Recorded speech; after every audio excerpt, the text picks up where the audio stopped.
Tonight, the defining principle of the American legal system, really of American life, the principle that has kept us free, is equal justice. And the principle is fairly simple. No matter what you look like or who your parents were or what your politics might be, the law treats you exactly the same way as it would any other American. In this country, justice is blind. Now, that's a lofty standard, but because Americans have long believed in fairness, and because most of the people in charge of administering that system have behaved in good faith, this country has, for the most part, lived up to its core ideal for 250 years, making it the greatest country in the world.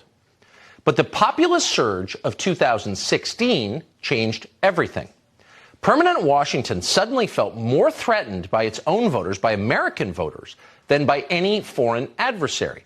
Donald Trump, to them, seemed more dangerous than ISIS. They panicked. And in their panic, our leaders decided to turn the American legal system, as well as the American intel agencies, and if necessary, the U.S. Army, against their political opponents. They felt they had no choice. In doing this, they abandoned the ancient principle of equality under the law, and they replaced it with what is effectively a loyalty oath. Opponents of the regime became enemies of the state. That's a huge change, and you're seeing the results of that change tonight. Just 24 hours after a Manhattan grand jury indicted Joe Biden's rival in the next presidential race, another jury, also in New York, convicted a Republican social media influencer called Douglas Mackey. What did Mackey do wrong? Well, Douglas Mackey's crime was mocking Hillary Clinton voters online. You're seeing on your screen the meme that Mackey posted on Twitter during the 2016 election. In that meme, Mackey suggests it's possible to vote for president by text message, because only Hillary voters could be stupid enough to believe something so absurd. But of course, in real life, no one did believe that. Mackey's insult did not alter a single vote in the election, and no one has proved otherwise. The government brought forth not a single victim of this crime. It couldn't. Douglas Mackey was joking.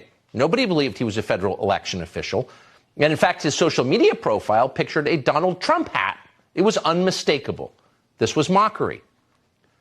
But in the wake of the 2016 election and the rising hysteria about Donald Trump, mocking the Democratic Party became a crime.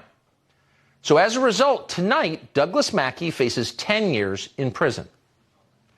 The case against Doug Mackey is the most shocking attack on freedom of speech in this country in our lifetimes.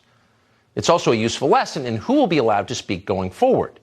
As it turns out, a woman called Christina Wong posted an almost identical meme the same year, back during the 2016 election. But unlike Doug Mackey, Wong voted for Hillary Clinton. "Hey, Trump supporters," she wrote, "skip poll lines and text in your vote." Same crime. But the Department of Justice under Joe Biden has shown no interest in prosecuting Christina Wong. Do you see how this works? Have you internalized our new partisan legal standards? That would be the point of the exercise. They want you to know the rules.